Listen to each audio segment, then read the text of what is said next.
Aujourd'hui, déjà bonjour à tous. Bonjour. Alors aujourd'hui, je reviens pour une vidéo qui va parler de Netflix. Netflix m'a eu, Netflix m'a enrôlé, Netflix m'a ratatiné et en plus il me fait payer 12 € par mois. Je reviens aujourd'hui pour une vidéo sur mes séries, documentaires du moment, patati patata. Enfin documentaire c'est bizarre parce que documentaire il n'y en a qu'un. À la limite il y en a deux. Mais il n'y a pas 30 épisodes par saison quoi. Logique.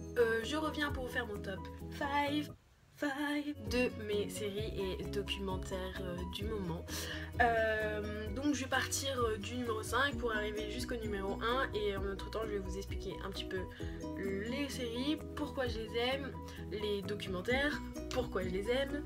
Et voilà, donc on va faire tout ça aujourd'hui ensemble, tous ensemble. Allons-y.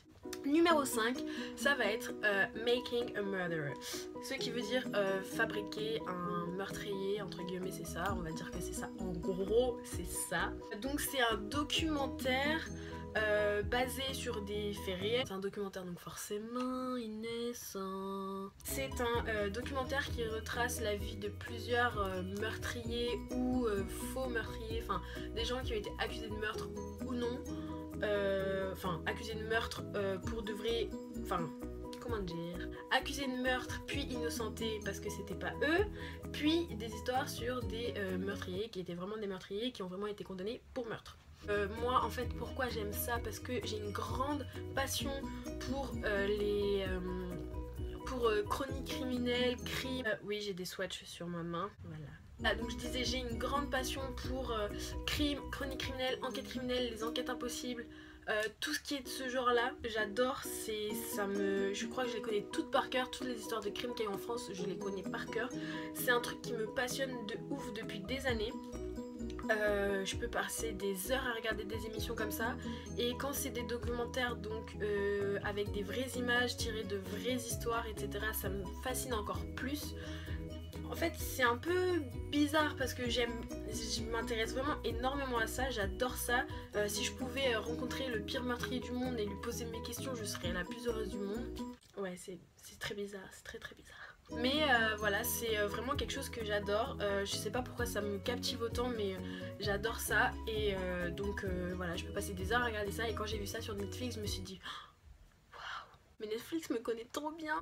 Vous êtes très fort. Ensuite, une petite série toujours un peu dans le criminel et l'horreur. C'est American Horror Story. Série que j'adore, que je trouve super chelou mais que j'adore.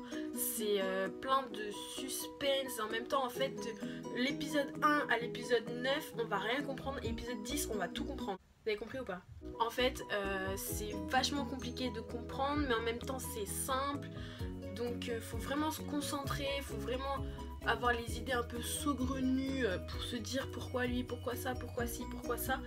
Et je trouve ça vraiment trop kiffant. Petit bémol, c'est que j'ai un peu de mal à accrocher à la saison 6. J'ai regardé le premier épisode et j'ai du mal, mais bon je sais que si je me force je vais y arriver. C'est comme la saison 5 qui était dans l'asile, non dans l'asile, dans l'hôtel. La saison 5 j'ai eu du mal mais finalement j'ai kiffé avec Lady Gaga, en plus c'était génial et franchement elle joue super bien. Ensuite une autre série par les créateurs d'American Horror Story, Scream Queens, avec une des actrices d'American Horror Story d'ailleurs, la blonde qui, dans la série, dans la saison avec les sorcières, c'est Madison, je crois que c'est Madison, enfin bref, donc elle est dans cette série. Il y a Ariana Grande dans cette série, il y a la meuf de Glee, enfin il y a plein d'actrices trop bien. Moi j'adore Ariana. J'attends la prochaine saison qui est la saison 3 il me semble, et j'ai adoré, j'ai vraiment adoré. C'est un peu dans le style American Horror Story, ça se passe dans un campus américain, vraiment avec les pains bêches qui se promènent à 3, donc il y a la reine des pains bêches, la reine des beaches on va dire ça comme ça, qui se prend pour je sais pas qui machin, et en fait il y a quelqu'un dans le campus qui tue plein de gens et qui est déguisé en la mascotte de l'université. Donc voilà, finalement maintenant au bout de la saison 2 on a su qui c'était. Je vous laisse regarder parce que je vais pas vous niquer, je vais pas vous spoiler quand même. Donc voilà, j'adore cette série, j'attends la saison 3, je sais pas du tout quand est-ce que ça va arriver mais j'espère vite, il me semble qu'ils sont en tournage. Donc voilou, voili. Ensuite, une autre série que j'aime beaucoup, c'est Devious Maids.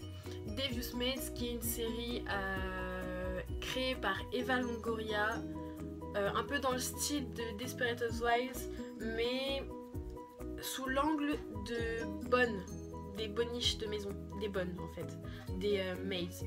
Et en fait c'est bonnes, on va dire des femmes de ménage. Ces femmes de ménage là, elles sont toutes amies, elles sont toutes portoricaines, dominicaines, je sais pas, enfin des pays un peu latinos, you know. Voilà, elles sont toutes amies, il se passe énormément de choses, elles travaillent chez des gens super riches dans Beverly Hills et il se passe tout le temps des trucs de ouf. Et là j'attends encore la prochaine saison qui me semble être en 2017 aussi, donc je vais prendre mon mal en patience et attendre. J'attends là. Numéro 1, numéro 1 chicos. Y elle est fait en espagnol parce que c'est Narcos.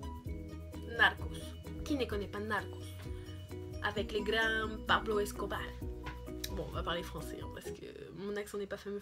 Je me suis mis il y a pas très longtemps à regarder Narcos. Moi je suis pas du genre à regarder les séries parce que tout le monde en parle, ça m'énerve un peu en fait quand tout le monde dit ouais cette série elle est vraiment trop bien, faut vraiment que tu la regardes. Moi ça me... Je me dis ouais ok elle doit être bien mais enfin voilà, et puis je sais pas, pour moi je me dis que je vais pas aimer en fait, et en fait au final j'ai kiffé. C'est trop bien, et ce que je kiffe encore plus c'est que dans la série ils intègrent des mini documentaires, enfin des images d'archives de la vraie époque d'Escobar et c'est juste trop stylé. On rentre vraiment dedans, et ce qui est bien c'est que Narcos, Pablo Escobar en fait, même si c'est un gros bâtard, et ben on s'attache à lui parce que d'un côté c'est un gentil méchant en fait. C'est un gentil méchant, bon il tue tout le monde, hein, il tue tout ce qui bouge, enfin voilà, tu sais un truc sur quelque chose qu'il a fait, il va tuer toi, toute ta famille et toutes tes connaissances, tu vois, sans pitié, sans scrupule. Mais il a un côté attachant, il a un côté humain, il a ses enfants, il a sa femme, qu'il trompe d'ailleurs, c'est un bâtard, hein, on va pas se mentir. Mais c'est vraiment trop bien fait. Les acteurs sont trop bien choisis, le fait qu'ils parlent en espagnol et que ça n'avait pas été joué en anglais, je trouve ça trop bien fait. Et franchement c'est prenant en fait, c'est vraiment prenant. Donc j'ai commencé à peine, donc là je suis en train de finir la saison 1, il va me rester la saison 2 et il me semble qu'après, je sais pas combien de temps il va falloir attendre parce qu'il me semble que la saison 2 elle est sortie il y a pas longtemps. Donc je sais pas combien de temps je vais devoir attendre, peut-être que je vais regarder un épisode toutes les 2 semaines, toutes les semaines pour bien faire durer le plaisir. Mais voilà, j'ai adoré cette série et c'est ma numéro 1 parce que c'est celle que je regarde en ce moment et je la kiffe. Et vraiment si je peux vous conseiller une série, regardez celle-là parce qu'elle est vraiment top. Voilà mon top 5, oui je suis trilingue, est terminé et je vous retrouve bientôt pour une autre vidéo. Écoutez, en ce moment je suis plus que ravie parce que mes vidéos sont de plus en plus vues, même si c'est très peu encore. Enfin, même si c'est très peu pour la plupart des gens, pour moi c'est énorme. Genre en fait en gros quand je vois le nombre de vues, j'imagine un écran avec ma vidéo comme ça et 300 personnes devant qui la regardent en même temps, comme ça. Et ça me fait trop plaisir, genre j'aime trop, enfin je sais pas, je suis vraiment trop contente. En plus je vais commencer à investir un petit peu pour m'acheter des petits... Pourquoi je fais ça? Wiki wiki. C'est pas fameux. Je vais investir un petit peu, et surtout ma maman, je te fais un bisou si tu regardes Mams, pour m'acheter des petits, enfin m'acheter un PC en fait, parce que je n'ai plus de PC depuis que j'ai emménagé à Paris. Et vu que je monte tout sur mon téléphone, je filme sur mon téléphone, je monte avec mon téléphone et je suis éclairée par une lampe qui me rend aveugle quand je la regarde, donc c'est à dire que là je ne vois plus rien. Ben, je suis en train de voir un petit peu ce que je peux faire pour améliorer, donc je vais m'acheter un PC, je vais acheter je pense une caméra, mais ça sera beaucoup plus tard. Je trouve que filmer avec mon téléphone c'est pas si mal que ça. Ça me fait grave plaisir, j'adore tourner mes vidéos, j'adore chercher des idées comme ça pendant des heures pour faire des vidéos. Je trouve ça juste trop cool.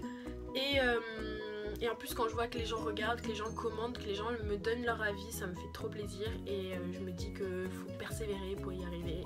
Même si je sais que des meufs qui font des vidéos comme moi, mais il y en a des milliers.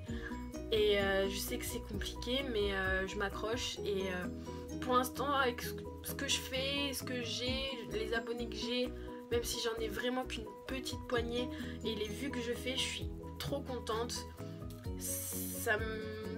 Enfin voilà, ça me donne grave envie de continuer. En plus, ça me motive à m'acheter plein de choses pour faire les vidéos. D'ailleurs, je pense que bientôt, je vais retourner chez Sephora. Ne me jugez pas, toujours pas. Je pense que je vais retourner chez Sephora et que je vais faire un petit craquage.